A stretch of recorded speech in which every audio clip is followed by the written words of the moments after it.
Let's bring in IDF International Spokesperson Lieutenant Colonel Jonathan Conricus. Colonel, it's good to be with you. So the big question is this extended pause, some are calling it a temporary ceasefire, will happen, and whether or not the hostages will be released. Here's what President Biden said about it just a short time ago. We're now very close, very close. We could bring some of these hostages home very soon. But I don't want to get into the details of things because nothing is done until it's done.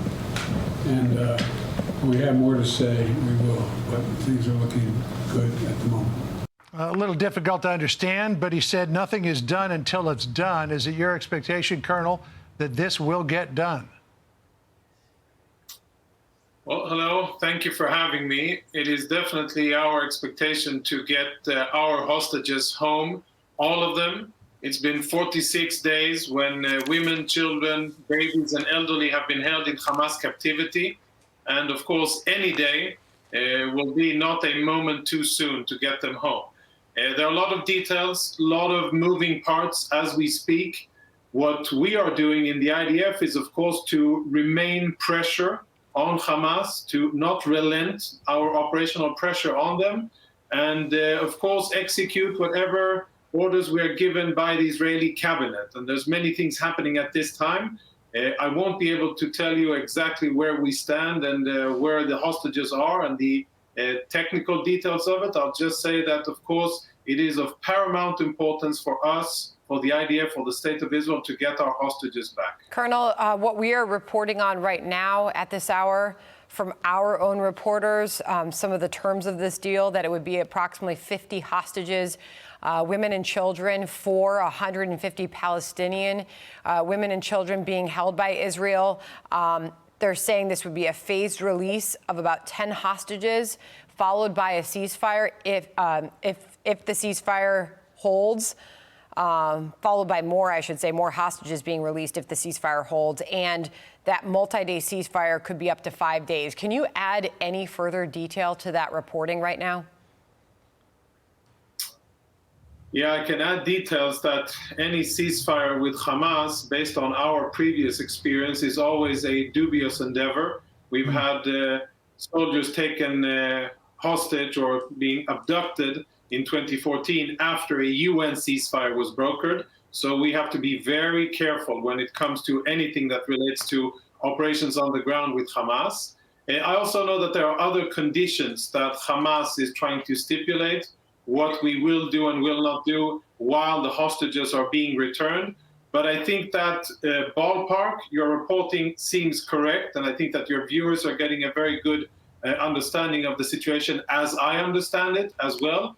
But just like the president just before said, we'll have to wait and see, and it's not done until it's done. And based on our experience with Hamas, I can only believe what I see and I can touch with my own hands. Colonel, one of those stipulations, as we understand it, is that Israel stop surveillance of its drone fleet for 6 hours every day. We just talked with Michael Oren, the former Israeli ambassador to the U.S., about that, and he said there can only be one reason why Hamas wouldn't want the drones flying around. It's so that they can surreptitiously move their assets about, they can regroup, rearm, and prepare to take the IDF back on again. For weeks, we've been hearing about the dangers, both militarily and politically, of declaring any kind of ceasefire. Why is Israel willing to do this now? Well, I think it's clear that the government, the cabinet is voting on it now. The IDF has made its voice heard to the cabinet, but ultimately these are decisions made by the government and by the war cabinet. Once they will make the decision, then we will execute it.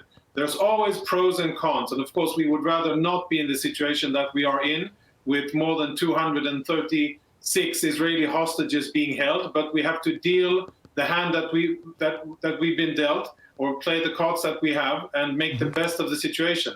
Of course, we would rather continue to monitor the situation, continue pressure on Hamas.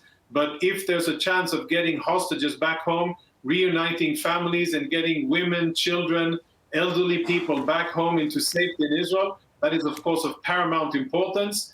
Nothing says that the war ends after hostages are returned. Hamas needs to be destroyed, and we need to free Gaza of Hamas and free ourselves of these terrorists. That doesn't change. Colonel, can you give us any idea the condition of these hostages that may be released?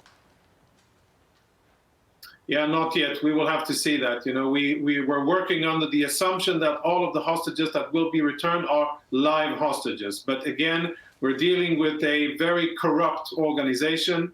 Hamas is extremely corrupt. They are deceitful, and they have a long track record of blatant lying to the world and, of course, to anybody else. So we will have to see and touch and evaluate with our own hands before we can make any assurances and make any assumptions. Lieutenant Colonel Jonathan Conricus, thank you for joining us with the update. We appreciate it, sir. Thank you, Colonel. Thank you for having me.